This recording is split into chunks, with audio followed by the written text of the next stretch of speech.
So at the moment this boiler is loading water at 64 degrees into this low loss header. It'll go up into the distribution header, go out at that temperature, which is not far off on there. And what will happen is the mixer will open and close. So if it doesn't need 64 degrees going through to here, the mixer will close down and allow what it's needed. Now I've put the set point right up to 37 degrees, so it's going to have a greater flow temp on here today because of 20 degrees. But in normal circumstance, if it's not needed, that mixer will shut right down.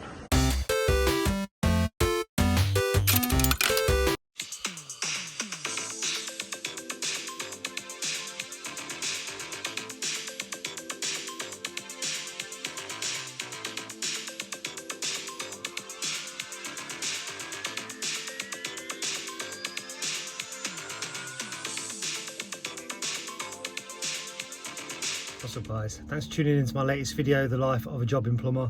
This is part 2 of a 2-part video on a job I did with Glenn from Heat Spec, replacing a hydrogen fuel cell. So if you've not seen the first part, I'll link that in the description of the video, and if you've seen the first part, here's the second bit. The majority of this is Glenn when I left him to work on his own, and then a little bit of me going back to help him with the lagging and bits. Hope you enjoy it. Cheers. Alright, we're romping ahead now. We've got the new boiler on the wall, piped up, cylinder in, and I've moved the potable expansion vessel out, introduced the distribution header in the middle here, which allows you to put multiple circuits on. You can get those in single, 2s or 3s. So this is a 2-port one. Retained the low loss header underneath. I've also changed the mixer head. The reason I've done that is the newer Wiesmann stuff is plus bus, and the commercial boiler works on KM bus. So I need to make sure that the language suits. So I've retained the pump and body itself, the whole Divcon, and I've just changed the head to allow us to put the new language in. We've got a twin coil cylinder. So we've got the flow into the top, got a secondary return, and then I'm going to link these two. I've done one with compression, just in case we ever need to take that off for future. And then that's the bottom coil there. We've got a drain on it, obviously cold inlet with a drain. Hot out on the top, put some new valves in, secondary return pump is new at the back. So yeah, I'm getting there. We've reconfigured the mains, so we've now got balanced cold onto the system because it didn't have that before. And then I'm going to put the potable expansion vessel up here above the heating one. So I am getting there. It's just in a small plant room, we can't really. I've had Pete here for a couple of days. It's difficult when you're both in here trying to wrestle around each other. I've just got an MB3 being delivered this morning to go in here on the return, so I didn't want to use the Magna Clean. And then I'm going to get on to the wastes using these Tesla ton dishes. So you can go, these are 15 or 22. They come with like a reducing rubber inside for the top if you want to use 15, and it goes out onto 1.25 inches, which is quite nice. So yeah, we're getting there. Lots to do. Got the wiring to finish. I've got started the wiring, got the mains into the boiler and outside sensor. I'm just going to get the KM bus connected, and I've got to get that pump wired in as well, and the cylinder sensor. So we are going to be running this sort of as a 4-pipe, but not as a 4-pipe as you'd know it. So 4-pipe would be here, but we're going to be doing it from there. So it's not 4-pipe, but we can run it domestic hot water priority if we wanted, but I'm not going to. Like I said earlier, I'm going to do it so these will run at the same time. I can take the priority off. So there's a bit of a difference in here. I think it's better, if I'm honest, because you can actually get in here now and things can be maintained. So yeah, I'll show you a bit more shortly. As I'm running that flow into the top of this cylinder, up here. My worry was air in the top of this pipe, so I knew I had to introduce an AAV. So either 28mm centre T 15 end, and then use these rather good 15mm to 1/2 inch spigots. Good old Flamco AAVs, can't go wrong with them. So basically you can push them up into the ceiling, and then I can get these connected on to the DivCon. I've sent the return down the back of the distribution header to wing round to the cylinder. It's just so tight in this corner. We were thinking about going up into the ceiling and then down and round, but it was just too long. So yeah, that's the plan for the moment. So I'm going to bring this out over to the front and in to the flow, and then I've got to reintroduce these. Now it's unfortunate I couldn't go any further over to the right on this distribution header because of this cold main, so they don't actually quite line up. So I've got to do new holes here, go up into the loft, and then alter those pipeworks that come off over and then back in. They go up and over and into the flow and returns there, and that's where it splits up to the building that way and comes back down for this side of the building. So should be fairly easy to adapt up there. Getting there.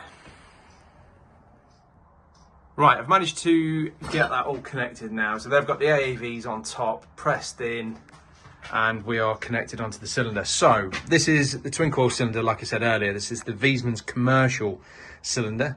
So we are coming flow in the top, out the first coil, back into the second coil, and then back out up onto the return. Now, I do that just for maximum kind of recovery on the cylinder. So that's a 49 kilowatt boiler, and if we look at this here, we've got the first coil is 28 kilowatt, okay, and then with the bottom coil there is 34 kilowatt. So you've got over 60 kilowatt there of energy that will go into that. Now I've put this loop a little bit longer on here. I've put a compression in so I can break this off if I need to in future, but I'll leave a little bit of tails. If they do look at solar thermal in future, I can just literally cut that, I can get another fitting on there, and the return's long enough to be drained there and long enough to put another fitting on, so we can always look at putting more renewables, because I've already got PV here. They'd like renewables, that's why they went for the fuel cell, which was taken out originally. So that's why I've done it like that. So yeah, it's the kind of best way, and me worrying about kind of the recovery on this system and the amount of hot water it uses. I'm hoping this should easily keep up with it now. So that's that one done. I'm now going to go up into the roof. I've got them pipes up. I need to go and connect those onto the heating outlet circuit now as well. So I'm up in the roof space now. The flue I was extremely lucky with. When I came up here the other day, the flue was angling right down, and you can see this bracket here. I've kind of managed to bend it back. That was flat against that wood, and the flue, you can see, would have been kind of angling down towards that wood, so it was at 20-degree angle. The clip was quite loose, so I've managed to get it all straight and cut a nice hole around it, put a tidy plate on as you've seen, but that's now absolutely solid and level, which is nice. So I'm going to go over to here now. You can see those 228s unlagged in the roof, amazing. But you're going over horizontally. I'm going to go over there now, and I've shoved copper up as you've seen, and I've just got to reconnect onto the new ones, and there is some lagging up here. I think I might just pop it back on. There's a bit of a mess up here. Someone's really kind of gone to town on changing things. A bit odd to go from 35 to 15 here. Something's definitely been changed. But that's kind of, don't know what's gone on. It's the first job I've done for these people, so I don't really know much about the building. So yeah, I'm going to go over there now and let's see what I can do with this. So here from above, you can see my AAVs. I didn't come too high, don't need to, as long as they're open enough. So yeah, that's my new connections. I'm hoping, a little bit of play in this pipe work, I'm hoping I can just cut and couple these, be nice. There's a little bit of movement in these.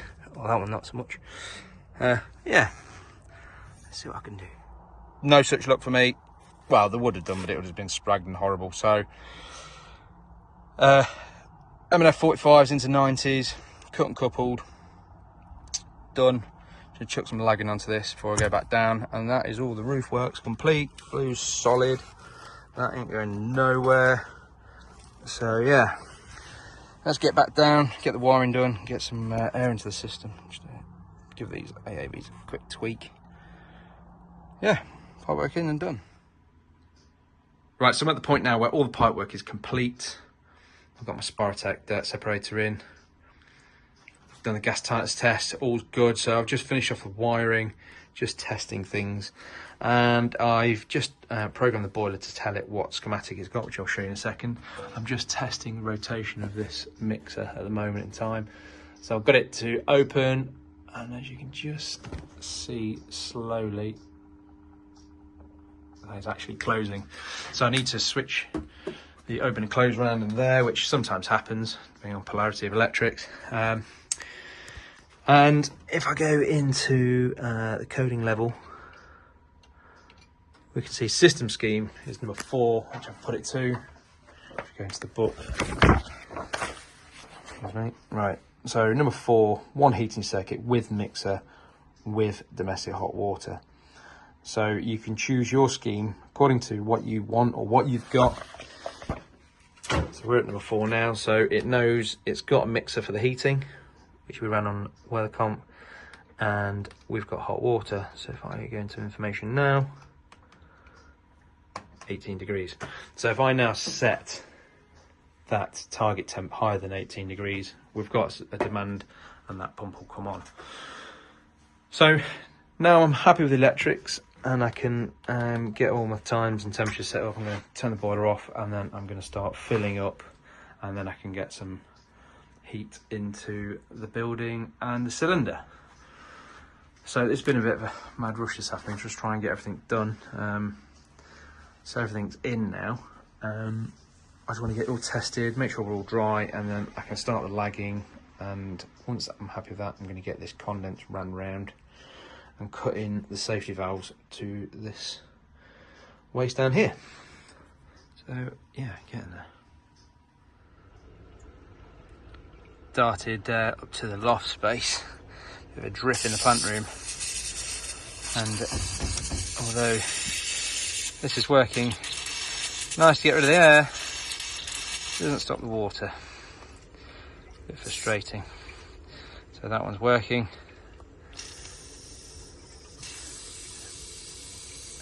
This one is absolutely puddling water out, and this is why I prefer to use my Flancos, because they're fine. Just wait with this, see what happens. I don't know who make these AAVs. I'm not keen on this type at all. You've seen them on underfloor manifolds a lot, and they always seem to let by.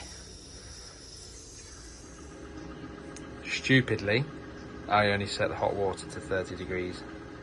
Doing it in stages. I'm thinking, what's going on here? That loaded up to 30 degrees within no time at all. I've got a little bit of air in the system, so the pump's having a bit of a hissy fit. So the flow switch in the boiler keeps on going off. So I need to get this last bit of air out. Cool, that's hot. So yeah, this is heated up nicely. I'm going to hardwire that secondary return pump into power output here, just so I can get water around the building, make sure we get all the supplies clear of air. And then it's now 4 o'clock. I'm going to start getting this condense in. Got it into a bucket for the moment. And get the condense in. Right, I've had a right mare. This is the new Velo Para Maxo pump. They've changed them to the old ones because there used to be a little red rotational dial, and it was always left in the 12 o'clock position to be ran by the boiler. a 0 to 10 volt, and that's what that cable is. So I've just had it at number 1, is when I powered on here. There's no document with this pump, and it's not been really doing much. Well, it has, it's running in and out. I'm thinking, this is just not right. So anyway, I've put it into mode 2, and that seems to be running lovely. So we've got 60 degrees flying around now. That's shot up in temperature, and oh yes, that is good. So if I go into menu now, into my hot water, 37 degrees. So we're now 4:15 just gone. Let's see how that goes in the next 10 minutes. I'm hoping that gets the temperature, but I've lifted the weather comp temperature target right up because I want that mixer to open, because I think we've got a little bit of air. I can hear a little bit of gurgling around. Doesn't help with them AAVs in the roof. Yeah, that pump. I'm gonna have to get the information out on this and find out what 1, 2, 3 and 4 means on this mode here. But it seems at the moment that number 2 is what I need, because the boiler seems to be running nice and steady now. Yeah, I'll report back. I've just used a spare plug that I've got to get power out of this mixer head, so you can plug an accessory in, and I've just got power to this second tube return pump.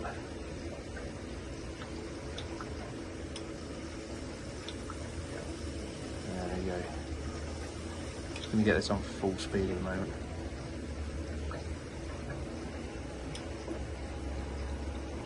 Right, so we should see that temperature in a second come down. Boiler's condensing well now, look at that gushing.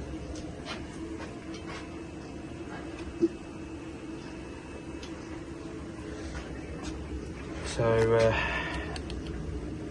boiler's running sweet as a nut now. I'm in that mode. What I thought was, if I can get this, oh, there we go now, that's shooting around that. I thought if I can get a good amount of water around the building, then I can see what this cylinder's doing.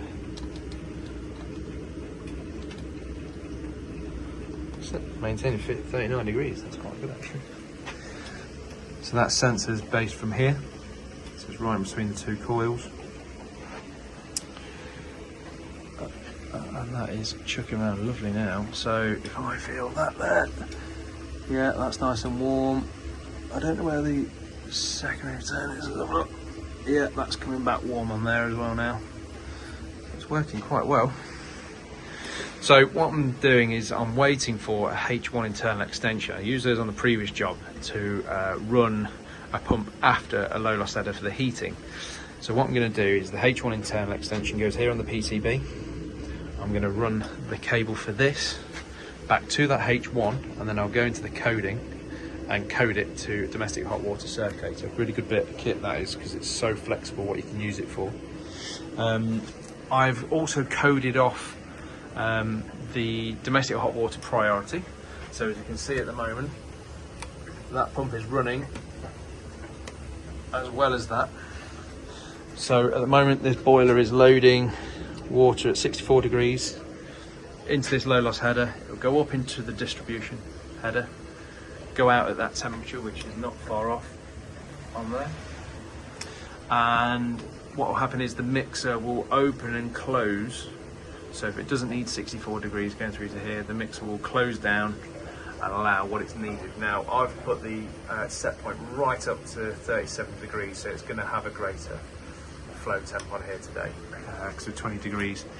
But in normal circumstances, if it's not needed, that mixer will shut right down when the hot water's on, and then when the hot water mode is finished, then the mixer will open or close back to where it needs to be, so it will settle down.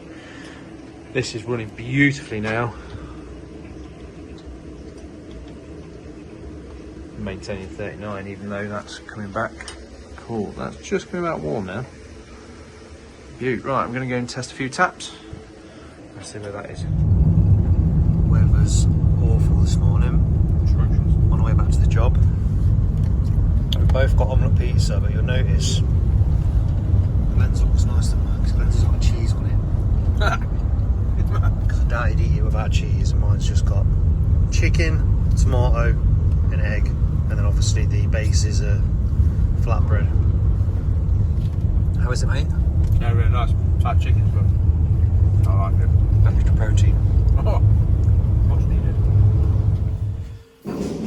Them Spyro jackets look awesome, don't they?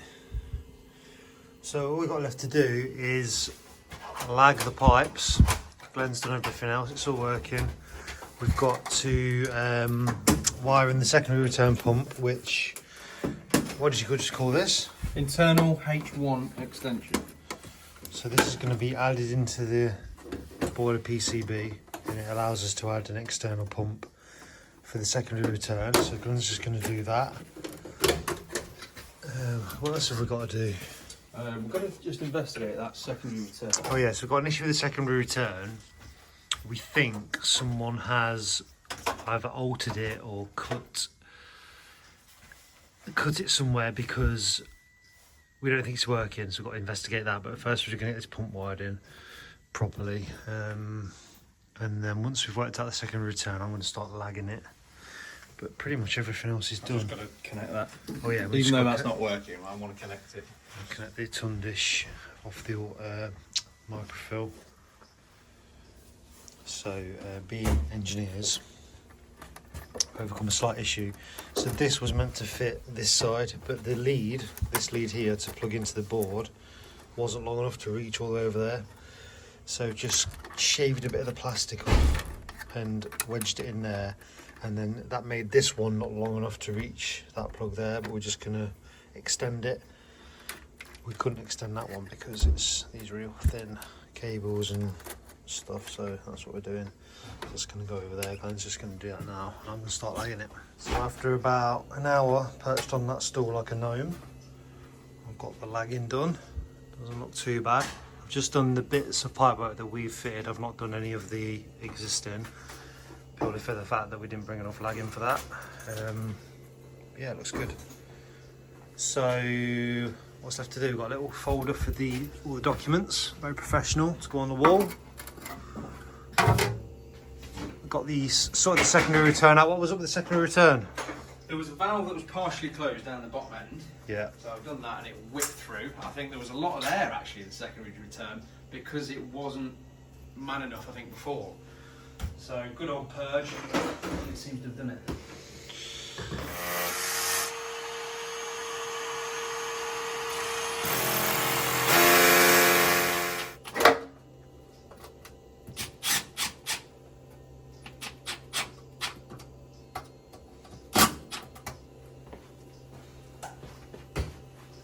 Do the honours, mate. Oh, it's good.